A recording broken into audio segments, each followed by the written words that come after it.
This week on To the Contrary. First, men leading the global women's movement. Then, the role of gender in Julia Pierson's resignation. Behind the headlines, model and maternal health advocate Christy Turlington Burns.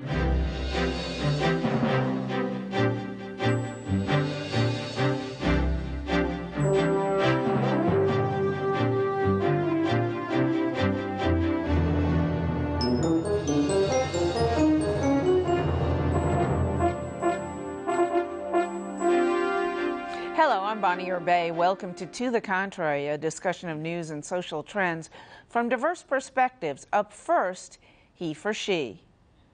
Who should lead the global women's movement for gender parity? There are signs the answer is becoming men.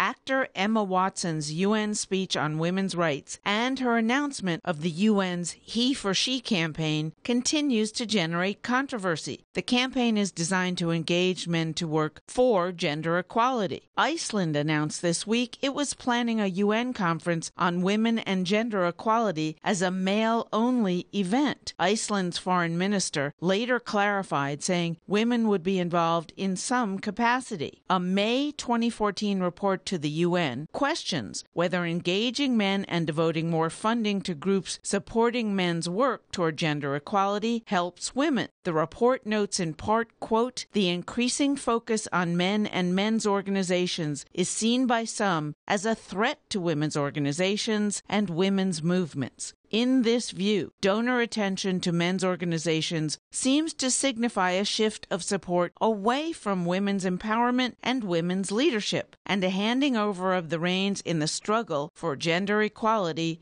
to men." So, Congresswoman Holmes Norton, is a male-only conference good idea or bad idea? Bonnie, I say let the fellas go at it. Put them in a room by themselves to talk about domestic violence, why men hit women, then come out and tell us what they're going to do about it. I don't think it's a bad idea, but I don't necessarily think it's a good idea.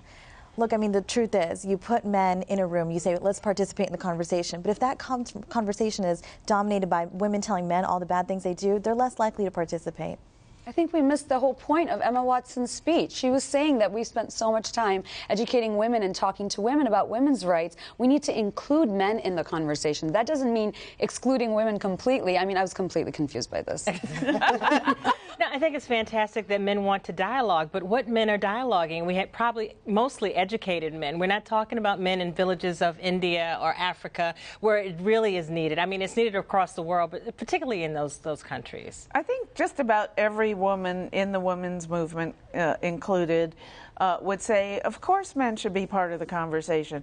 But should they be getting funding but there's only a limited pot of funding, and women have been fighting for it for so long. Should they be dipping into that pot? Should we expand the pot? What? Hey, dip right on in.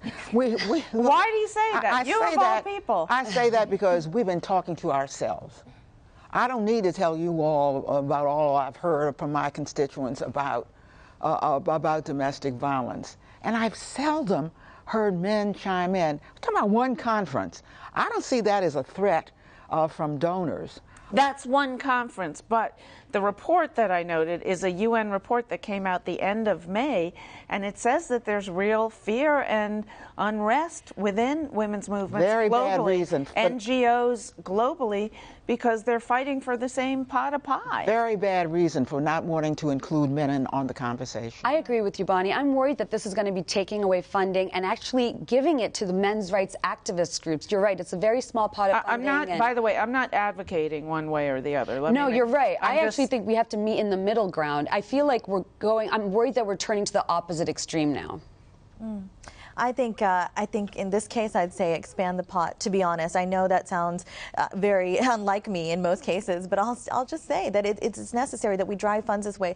Emma Watson. So in your parents' homeland of India, for example, should they be, I mean, with that huge rape problem that we've talked about, should they be funding men's groups to tell men, Absolutely. to teach men to stop it? Wouldn't it be more effective than women I think it will be more effective because there was a very famous gang rape case that came up in India, in Delhi, in the capital, in 2012, and it really captivated the world. That woman who was attacked and later died, she was with a male companion.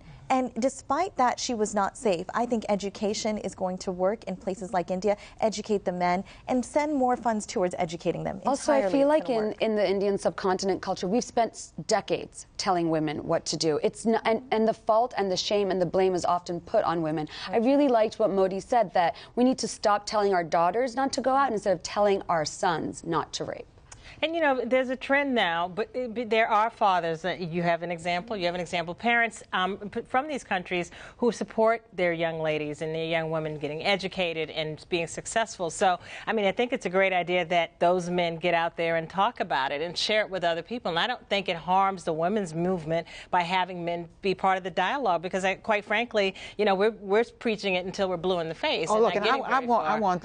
But what about men taking over the women's? You know, it's what we've already talked about, and I want to move on to. We've talked about having them engaged, which is nobody's going to say that's not important. But what about them running the women's movement? You know, who's afraid of that? If after 50 years of feminism we can't keep hold of our own movement, we don't deserve it. If we're not strong enough to keep our movement together when men try to join it, then boy, have we failed. But this is a men's-only conference. They're already kicking us out of it. Yeah, but so if we were, but then he backed off. Yeah, he did stipulate. And by the way, I think it's really funny that this should happen in Iceland. I don't know how many of you have been there, but it is one of the world's most equal in terms of government power and such. On the other hand, I was there several years ago. There's only one English language radio station. It's about the 12-step program. There is such a problem with men and alcohol. The women are all having children without husbands or without male partners because the men are all drunk. So for and there's a huge problem there. You know, women want to get married. There's nobody sober to marry. So for that country to have come up with this idea, to me, is very strange. I think it's a step in the right direction. I'll agree, but this is, as we've just been talking about, this is very case by case, country by country. Emma Watson was, addressing the United Nations. People from, countries like Iran are there. I mean, somebody Iranian was listening. Let's be honest. And people are stoned there, to death. Women are stoned for simple things of just walking in public immodestly. Yeah. So these are bigger issues, and they are heated in different areas. And if women and men were in the same room in those countries, and even in our country, it's hard to keep from pointing fingers, as opposed to having a discussion where you talk about solutions. So I think for them, particularly as a first step, makes a lot of sense. I'm glad to see it. All right. What about this world we live in where Emma Watson, who, extremely poised, extremely intelligent young woman, delivers the message to the UN about engaging men more, but then you have people and was listened to around the world because of her star power. But should that message have been delivered by her or by women who've been working in this field for decades and know a whole lot more about it? Both. I mean, I think it's kind of like an Angelina Jolie effect, and I think this kind of Hollywood celebrity, trying to do good work around the world is important, but we can't lose the fact that this is a very serious movement. It's a human rights movement. We're trying to get equal rights for women, and the more promotion we have, the better. Heavens, what about a male star delivering this message? I wonder what she was doing as the messenger. If you're trying to get credibility with men, why don't you start with any of the plethora of male stars who would have done this? But lots of male stars are speaking out. I mean, John Legend spoke out. I'm forgetting his name now. Yeah, He's well, a great have him feminist. deliver the message then. The 500 Days of Summer actor. I mean, a lot of men are speaking out. I actually feel the younger generation of men now, because they've grown up with women kind of as their peers, they don't really have an issue that... Have you ever heard about rape on campus? I think they need it more than anybody. Interesting. But what about... Will her message now make feminism cool? Can she fight back against the Rush Limbaughs of the world, feminazis and all that junk. Now she comes out, this beautiful, young, accomplished person, and says it's cool. Right. Will young people listen to her? Well, one of her points is that she tried to make the point that men, feminism isn't necessarily about anti-man. It's about having equality. The men-hating part is over. Right. It's about having equality and looking at our similarities as opposed to our differences is one of the things she talked about, and how we can take those assets and bring them together so that we can have more equality. So, I mean, I think it's a great opportunity for young people to get involved. Men, women, it really doesn't matter. I mean, if we have the dialogue, that's the most important thing. All right. Let us know what you think. Please follow me on Twitter, or at Bonnie Urbay, or at To the Contrary. From advancement to security. Julia Pierson, the first woman to head the Secret Service, resigned this week following a major security lapse at the White House. While she was testifying before Congress, reports surfaced that an intruder made it farther into the White House last month than previously believed. That security breach was just one of a number of incidents and scandals that have plagued the agency. A 2012 scandal triggered Pierson's selection to head and clean up the Secret Service. Agents were found to have hired prostitutes in Colombia while preparing for a presidential trip there. No one charges Pierson's departure was caused by sexism. Social media questioned whether Pierson was qualified for her job or if her appointment was based on gender preference. One commentator raised a point about the supposed glass cliff, and studies show that women tend to get big opportunities when a company or organization is in trouble. They slide off quickly when things are not fixed. So, Rina Shah, does her resignation have wider implications for women at the heads of corporations or major government organizations? I don't think it does. And I'm going to tell you that because the Secret Service is a very unique agency. I think it's going to have terrible implications for the women in the Secret Service. And I think that's what we should focus on. She wasn't even the first person who the president had selected. It was a man who was a former Secret Service agent who runs some kind of global security company, and he stepped down or didn't take the appointment. So she was second runner-up in that position.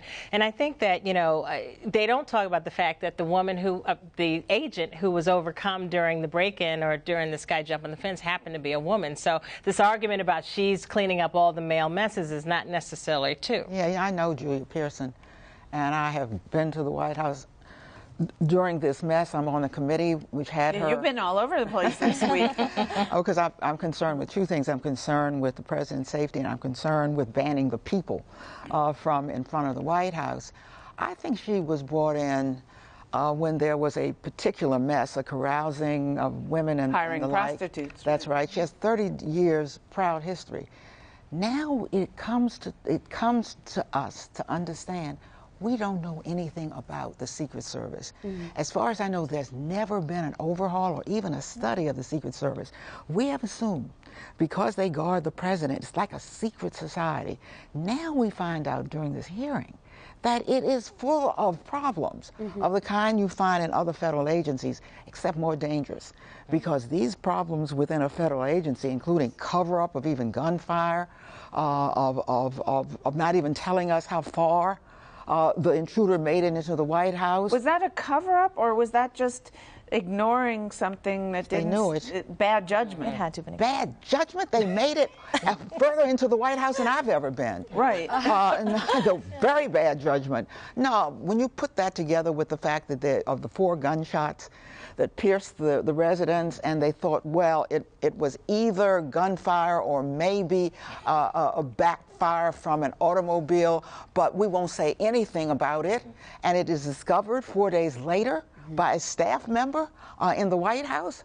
That looks like a cover-up. But I wouldn't call it that. I would call it, if we are quiet, I think we can deal with those things. And we think that there may be too much like that. That's why the committee, and by the way, this was very bipartisan, want a total review of the Secret Service. We think for the first time in its history. Yeah, with people walking in through the back door and firing into the residence. Not the back door, that was the front door. Whatever. But I'm thinking of the Spielberg movie on Lincoln, where back in the Civil War, I mean, literally the doors were open and whoever wanted to come in could go in and out. But I feel like this is our discussion of this, and in the media in general, is exposing just how weak the security around the president is. I feel like maybe we should wrap up this conversation, let them, because the people who really do want to harm the president now, I mean, aren't we just giving them more information? Well, I really don't think the security around the president is weak. Right. I think there will always be a blip here and there, but I agree with you. It may seem that way. That's why a real study to see what's really wrong, how good it is, how bad it is in order. Well, prior to this, the Salahis were able to enter the White House with their reality TV crew. Right, what was that about? It's disconcerting. But how is a guy able to get in an elevator with a gun with the president? To me, I mean, that was the last straw, by the way. She didn't tell us that in open session. Then we had a secret session, and she didn't even tell us that then. And that's why, you know, when it comes to national security, I think it's more important that we focus on what's between someone's ears than between their legs. So it shouldn't matter whether it's a man or a woman running it. How competent are you? To be the head of that agency, you need to be a wonderful, terrific, fantastic manager. And you need to have accountability to these folks. And it doesn't look like the time that she has been there. Again, you know more than I do because you've been in the meetings. It just doesn't seem that, you know, she's been cracking the whip like she needed to. Look, I'm the first one to say, you know, she was brought down because she was a woman. But in this situation, it really doesn't seem that way to me unless there's a whole lot that I don't know. That said, however, assuming she's replaced by a man who cleans things up, doesn't that make women look like they're not very good managers? Yeah, this is very unfortunate. But in this case, we are captured by what we didn't know. I think nobody knew how messed up, excuse the expression, the Secret Service was. So man or woman, we probably would have had this. It has a culture inside. But why would Congress have better oversight over the CIA than the Secret Service? Congress doesn't have any more oversight of the CIA than it does over the Secret Service. Only very few members of Congress really know what's going on, and we don't have those few knowing what's going on in the Secret Service. At least we have a few knowing what's going on because there's a committee. We didn't have anybody who knew that there were secrets we needed to know about the Secret Service. Bonnie, it might be true that she came to this position because of the prostitution scandal in Colombia, and everyone thinks a woman can clean this up. But to be honest, these lapses really define the fact that this is a boys' club, and they really need to clean house in this boys' club. Is that going to happen? Oh, I think so, because I think the committee wants, I was the first one to say, I don't even think this is a personnel problem. You just put somebody else on top of that, and you have the same organization. They have a culture that is very scary. So you need somebody who's going to say, no, this place, I'm starting anew. This is 21st century civil service, Secret Service. How do you start anew? I mean, clear out all top management? No, how you start is with this top to bottom investigation. We don't know enough to even start. So I think that would be the most responsible way, and they have announced that there will be a special panel to look not only at this incident, but at the entire Secret Service. I also thought it was terrifying that they said that the turnover rate in the Secret Service is so high that a lot of times they're bringing in Secret Service from other states that are actually not only not familiar with the city or the White House security area. So I thought that was very She said that they were down 550 personnel. Most of those would have been agents. That's part out of the how many? sequester. 550 out of? Well, that was to be functioning at optimal level, she was saying. She said, I need 550 more people to function there. But they've got 6,700 members right now. You know, we certainly need to ask ourselves, it's more difficult to get vetted for a government job than it was for that guy to get on the elevator with the president who had a loaded gun. And I will tell you, it's never easy for media to get in there. You have to give them your social security number, be cleared in advance. The White House you have Christmas to be vetted. Right, exactly. It's easier for criminals than for journalists. Maybe that's a good thing. I don't know. Behind the headlines, maternal health. What a model turned advocate is doing to make pregnancy and childbirth safe for mothers worldwide. Whether it's a lack of education for our girls, or lack of sexual and reproductive education, and access to services, basic family planning services to more comprehensive family planning. All of those things put women's lives at risk. 1 woman dies every 2 minutes in pregnancy or childbirth worldwide. Supermodel Christy Turlington is working to change that solemn statistic. She founded Every Mother Counts, an organization dedicated to maternal health. She's also produced a documentary about the issue. Turlington says she's found obvious, simple, but underfunded solutions can save lives. Solutions like providing a ride for a doctor's appointment. Much of rural Africa, women live many, many miles away from any kind of health facility. So we focused on that in Tanzania. In Bangladesh, we focused on cultural barriers which prevent a woman from seeking care. And then in Guatemala, we focused on, women who of indigenous backgrounds that didn't have access, that were really the most marginalized in their communities and didn't have access to anything. Distance, people, supplies, just really nothing. Some 70% of infant deaths are due to lack of awareness or access to basic health care. Turlington believes by focusing on the mother, infant mortality will also decrease. Oftentimes, you hear more about the newborn or the child, and there's a tremendous amount of focus on child survival. Our organization is focusing really on the mom. It's a call to action to make sure that all preventable maternal and child deaths are addressed, because we can actually do a lot more when we're focusing on the continuum of care in both lives at the same time. Every Mother Counts finds creative ways to connect with American women to engage them in the cause. One way is with marathons. The races help runners better understand the daily lives and plights of the women they're supporting. If she has an emergency obstetric scenario or a complication, she would have to travel a minimum distance of 35 kilometers. That's a distance of a marathon.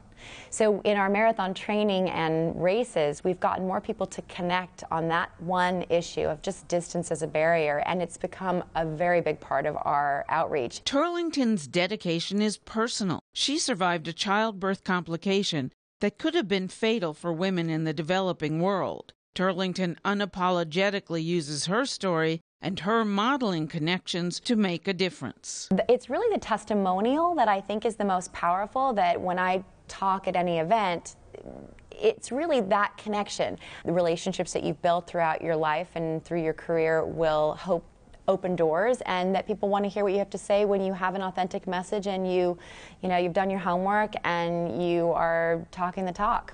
Every Mother Counts currently operates in Indonesia, Malawi, Uganda, Haiti, Congo, India, and the U.S. Turlington continues to push health literacy around the world and provide for those in need. It really takes an empowered mother, an empowered community, to be able to empower another. So, Anushay, how important are NGOs, non-governmental organizations, nonprofits like the one she founded, in terms of meeting goals that the UN has for maternal and child health versus government or government-related organizations like the World Health Organization? They're so important. They're everything. They're the backbone of this movement. I mean, in Bangladesh, it's the healthcare workers that literally go, we have such a huge issue with roads outside of the city. We don't actually have roads. So when she's talking about access, I mean, it's a very real problem. We have women going door to door offering women birth control, midwife training. And I've spoken with Christy Turlington Burns on several occasions, and her advocacy is so important, because just by sharing her story, she demonstrates the fact that these aren't women dying in poor brown countries far away. Women are dying in America, women are dying in Bangladesh, and it's an issue of prioritizing women's lives. Why is it that this issue, from my perspective, has been worked on for many decades now from an international perspective? Why are we still so far away from meeting the Millennial Development Goals of the UN? Well, there are cultural norms over there, much like Anushay was just mentioning, that have impeded progress over there. Here in the U.S., we know that there are only 2 maternal deaths every day. That figure is still is alarming. I mean, 2 still every day? That's a lot. But I think internationally, we look at these cultural norms, and it's going to take education again to fix these things. It's about... there were those 2 every day that came to mind when we were having this contraception debate in the Congress, and women are still dying from childbirth, even in this country, but particularly in the developing world. We needed to raise the profile. She's doing that.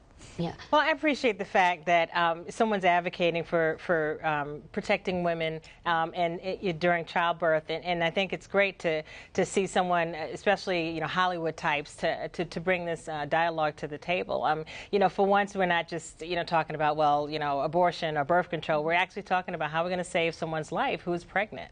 But isn't birth control a really important issue in saving these women's Absolutely. lives? In other words, instead of having 7 or 10 children and half of them die at childbirth or near it? Well, also, a really important point that we're forgetting is that the World Health Organization estimates about 215 million women around the world lack access to modern-day contraceptives, and America actually places 40th for developed industrialized countries as far as maternal mortality rates, and 2 women every day. It's 1 woman too many. No woman should be dying giving birth. All right, if you're looking for a cause, you just found one.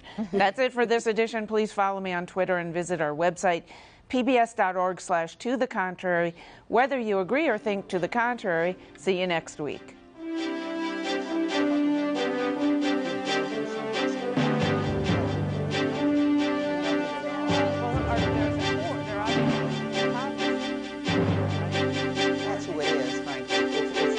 Compartmentalized. The Affordable Health Care Act is going to take that out.